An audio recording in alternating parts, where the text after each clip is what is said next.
we've actually been discussing this quite a bit as a coaching team here in Leeds recently, sort of working out where, a lot of our top performers have been when they've been performing at their best compared to sort of where our development athletes are. So where we need to get them to. And so back in 2013, when I guess I was towards the top of where I've been, I was regularly training 30 hours a week.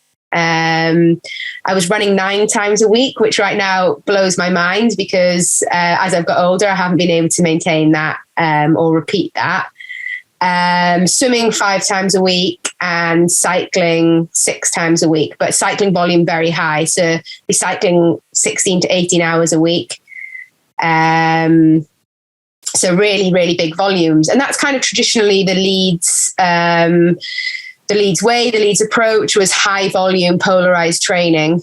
And I think my training has always been based around that, but the highest volumes I've ever hit were sort of back in that 2013 and probably 2015, 2016 period as well. I was back able to repeat that. So yeah, at the highest, those were kind of the volumes that we were looking at. And, I do think they work, but it's not necessarily sustainable for everybody at those kind of high levels. I think maybe if I backed it off a few hours, it would have been a bit more sustainable, but then I might not have got the highs that I got. So it's kind of a crystal ball question with regards to that, whether I did it right or not. You never know if I'd done it slightly different, whether I'd have achieved what I achieved off that program. Yeah, always easy in hindsight to look back and critique, isn't it? But I guess that word sustainability, it's going to look different for every athlete, even in the same daily training environment. It's that's the art and science, isn't it, of optimizing human performance? Yeah, definitely. And I've learned that a lot over the years, training alongside different athletes. I think for me, the biggest example of that you can do it other ways is Georgia Taylor Brown.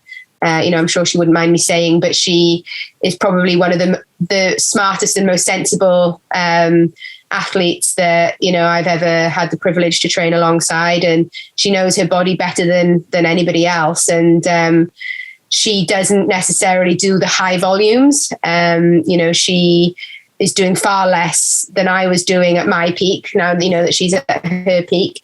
But it's working, and it just shows that different athletes respond to different things. And I don't think I could have got away with doing what she does and had the same sort of success, but her physiology is very different. And you have to definitely individualize it and work to the strengths of those athletes.